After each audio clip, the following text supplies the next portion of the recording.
Warning: unlawful duplication of this video may cause riots, geological upheavals, climate change, and unnatural congress between species. Besides, you can easily purchase this video for download at relaxharder.com.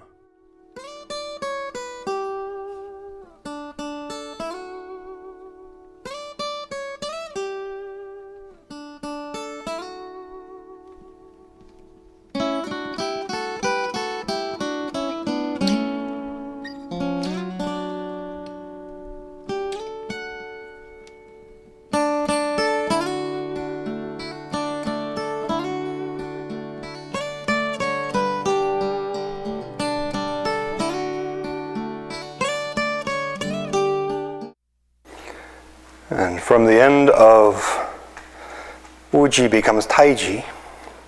Palms down in front of the hips. And turn out the right toe. Right arm is round. Holding ball.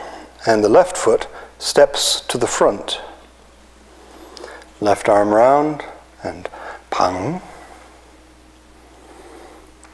Holding the ball, the right foot steps to the right, Peng, right arm round, turn the hands and roll back, left hand comes to the right forearm, Ji, palms down, sink back, drop the hands to the dantian, then raise them up again and an, push. Drop the left hip back, turn in the right toe, and return to feet parallel, hands lower, the body lowers. Same movement to the left side. Turn out the left toe, holding the ball with the left hand on top. Step and Peng. Holding the ball with the right hand on top, step to the left.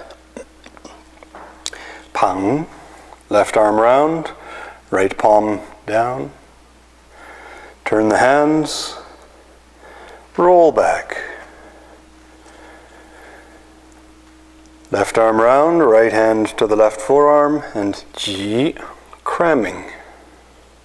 Palms down, sink back, drop the hands to the dantian, and sink forward, an, push, and return to the center. Turn in the left toe, bring in the right foot, feet parallel, shoulder distance apart, the hands lower, the body lowers.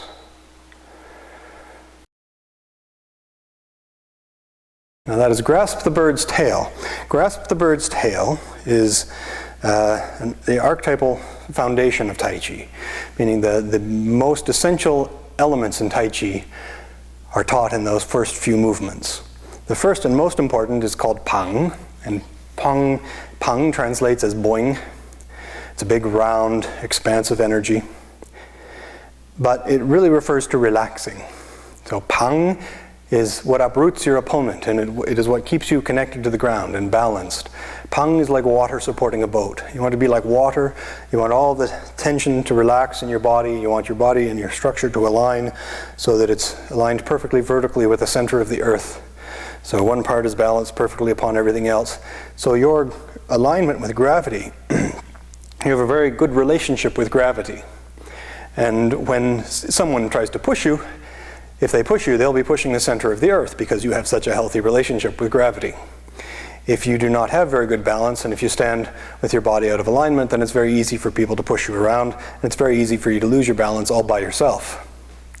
So if you can relax and align everything perfectly with the center of the earth, then you won't be fighting yourself. That way, when somebody else or some other force, whether it's physical or mental or emotional, or energetic, tries to upset you, it's very easy for you to just simply reconnect with the center of the earth and maintain your balance. If you can maintain your balance very well, then it's very difficult for you to be upset. That's the nature of health and the definition of health and the definition of self-defense. So, a few important points about grasping the bird's tail. 1, relax, let everything align vertically. Keep your shoulders down, don't lift your shoulders up or move them from side to side. Let them be carried by the waist.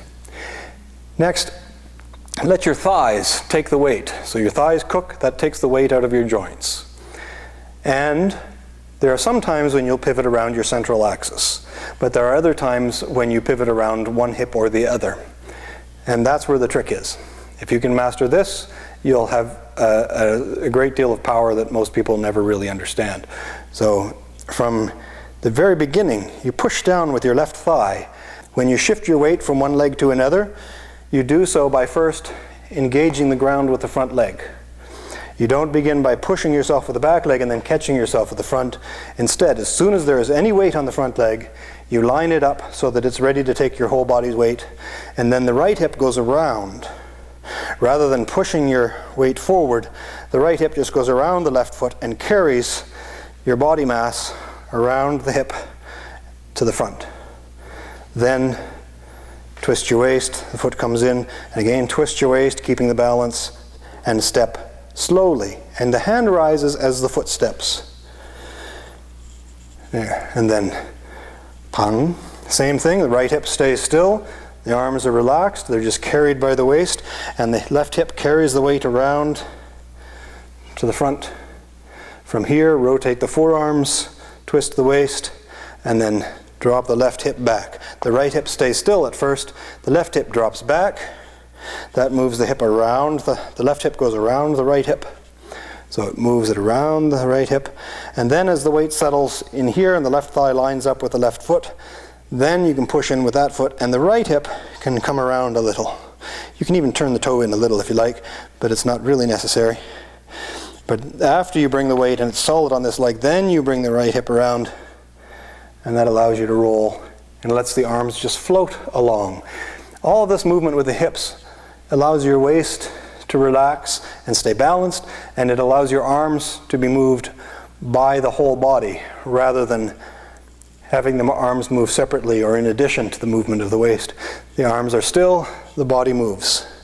When the weight isn't moving, then the hands can change shape, but then they are still again as the left hip comes around, for instance.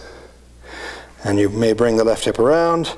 Then at the very end, you might get a little bit of a push in a straight line from the front here.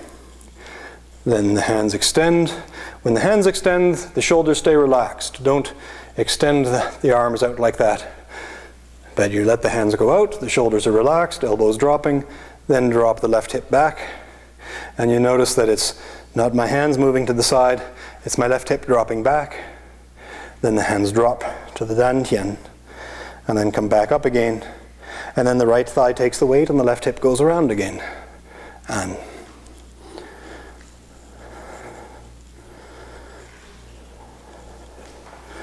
good.